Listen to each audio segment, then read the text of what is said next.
Hello विद्यार्थी मित्रों, आज हम इकाई 4 कर्मयोगी लाल बहादुर शास्त्री के विषय हम जानकारी प्राप्त करेंगे। लाल बहादुर शास्त्री भारत के लोकप्रिय नेता थे।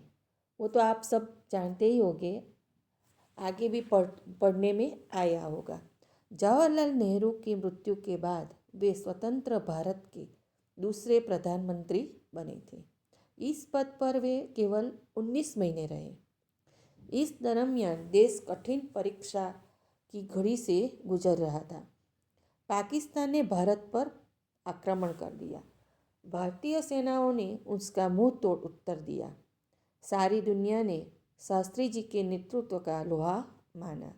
इस पाठ में लेखक के कर्मों को ही ईश्वर मानने वाले शास्त्री जी के व्यक्तित्व का सुंदर विश्लेषण शंकर दयाल शर्मा ने किया है।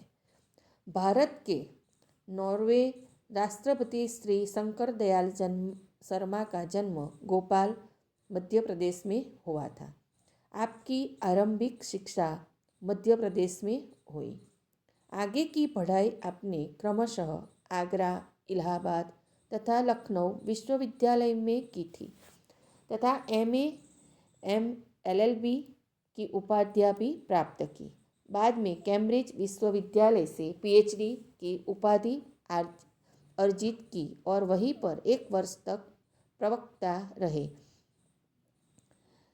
कर्मयोगी लाल बहादुर शास्त्री के रेखाचित्र में लेखक महोदय शास्त्री जी के व्यक्तित्व का विश्लेषण करते हुए यह निष्कर्ष प्रस्तुत करते हैं कि अपनी कर्म तथा के गुण के कारण लाल बहादुर शास्त्री एक अति सामान्य परिवार से उठकर देश के प्रधानमंत्री पद तक पहुँचे। वे कर्मों को ही ईश्वर मानते थे। कर्म के प्रति अतल आस्था एवं संपूर्ण समर्पण उनके जीवन विकास का मूलाधार था। इस इकाई में समाविष्ट मूल्य समर्पण भावना, कर्तव्यनिष्ठा, कर्म तथा सेवा उस पर आधारित है। महान कर्मयोगी लाल बहादुर शास्त्री महान कर्मयोगी थे। वे भाग्य के भरोसे बैठने वाले व्यक्ति नहीं थे। उनके लिए कर्म ही ईश्वर था। कर्म के प्रति बिना किसी फल की आशा किए वे पूरी तरह समर्पित थे।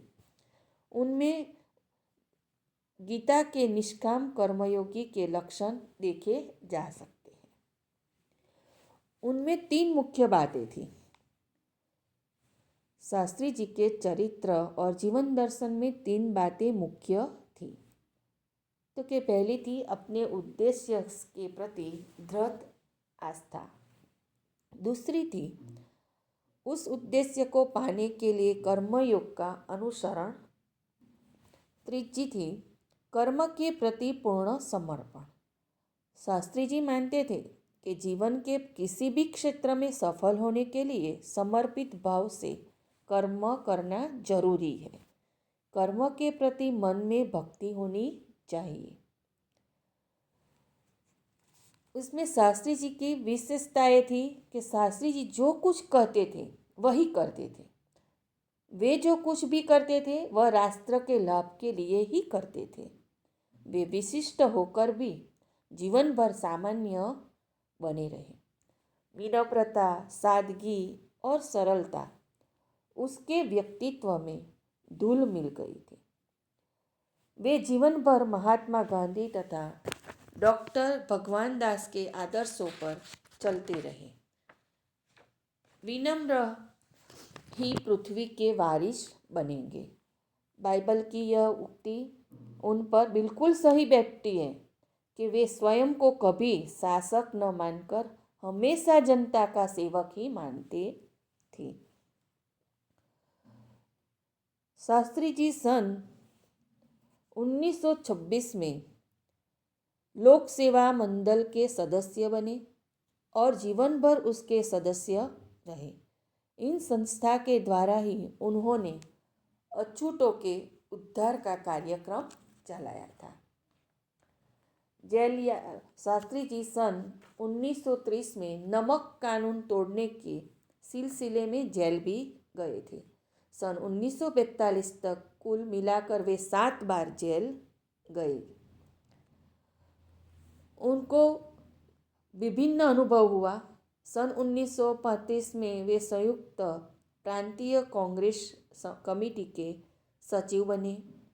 सन 1936 में उन्हें किसानों की दशा का अध्ययन करने वाली एक कमेटी का अध्यक्ष बनाया गया। उसकी जो रिपोर्ट उन्होंने पेश की उसमें जमींदारी उन्मूलन पर विशेष जोर दिया गया। वे 6 वर्षों तक इलाहाबाद की नगर पालिका से भी जुड़े रहे। इस प्रकार विभिन्न पदों पर काम करते हुए उन्हें देहाती और शहरी जनता की विभिन्न समस्याओं से परिचित होने का अवसर मिला। सन 1937 में वे संयुक्त प्रांत की व्यवस्थापिका सभा के लिए चुने गए। यह उनके संसदीय जीवन की शुरुआत थी। स्वतंत्रता के बाद वे उत्तर प्रदेश का केंद्र सरकार के विभिन्न पदों पर रहे। केंद्रीय मंत्री के रूप में उन्होंने परिवहन, संचार, वाणिज्य, उद्योग तथा गृह मंत्रालय की जिम्मेदारियां संभाली। हर पद पर रहकर उन्होंने अपनी प्रशंसकीय क्षमता का परिचय दिया। उनका दृष्टिकोण अत्यंत व्यावहारिक होता था।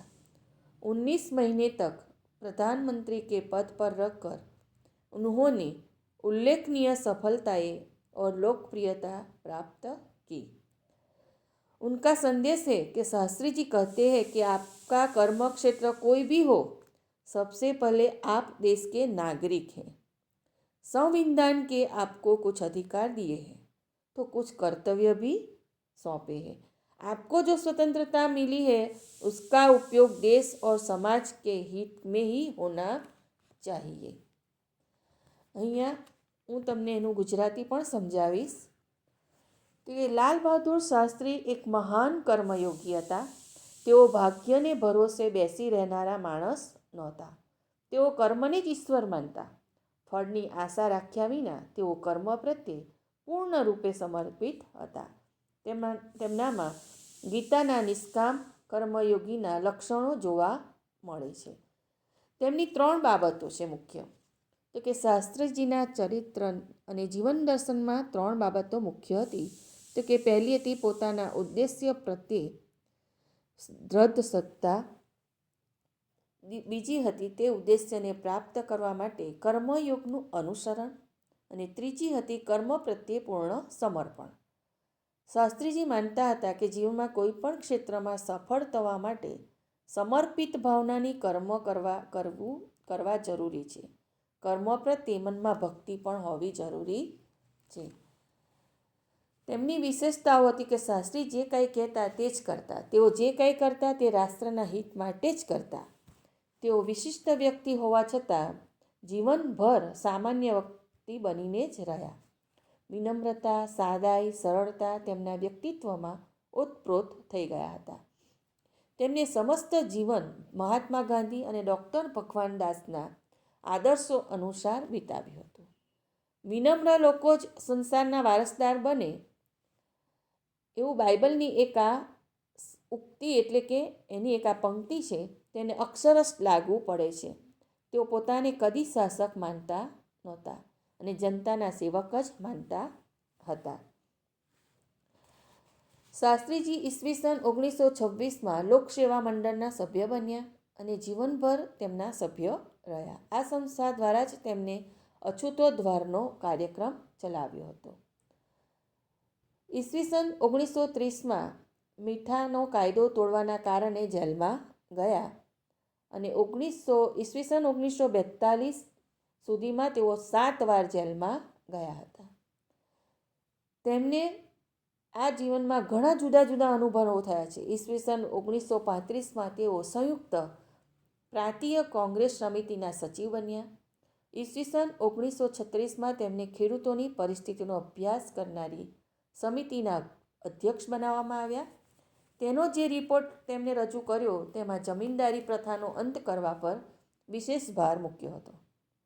તેઓ 6 વર્ષ સુધી અલ્હાબાદની નગરપાલિકા સાથે પણ સંકળાયેલા રહ્યા. આમ જુદા જુદા પદ પર રહીને કાર્ય કરતી વખતે તેમને ગ્રામીણ અને શહેરી જનતાની જુદી જુદી સમસ્યાઓથી માહિતગાર થવાનો અવસર મળ્યો હતો. ઈસવીસન 1937માં તેમને સંયુક્ત પ્રાંતની વ્યવસ્થાપિકા સભાને માટે ચૂંટવામાં આવ્યા. આ રીતે તેમના સંસદીય જીવનની શરૂઆત થઈ હતી. દેશને સ્વતંત્રતા મળ્યા પછી તેઓ ઉત્તર પ્રદેશ અને કેન્દ્ર સરકારના જુદા જુદા પદ પર રહ્યા. કેન્દ્રીય મંત્રી તરીકે તેમને પરિવહન, સંચાર, વાણિજ્ય, ઉદ્યોગ તથા ગૃહ મંત્રાલયની જવાબદારીઓ પણ સંભાળી હતી. દરેક પદ પર રહીને તેમને પોતાની શાસકીય ક્ષમતાનો પરિચય આપ્યો. તેમનો દૃષ્ટિકોણ અત્યંત વ્યવહારિક હતો. 19 માસ સુધી પ્રધાનમંત્રીના પદ પર રહીને તેમને ઉલ્લેખનીય સફળતા અને લોકપ્રિયતા પ્રાપ્ત કરી હતી. શાસ્ત્રીજીએ એક સંદેશ આપ્યો હતો. તેઓ કહેતા કે તમારું કર્મક્ષેત્ર ગમે તે હોય, સૌથી પહેલાં તમે દેશના એક નાગરિક છો. સંવિધાને તમને કેટલાક અધિકારો આપ્યા છે તો કેટલાક કર્તવ્યો પણ સોંપ્યા છે. તમને જે સ્વતંત્રતા મળી છે તેનો ઉપયોગ દેશ અને સમાજના હિતમાં જ કરવો જોઈએ. અહીંયા આપણો પાઠ પૂરો થાય.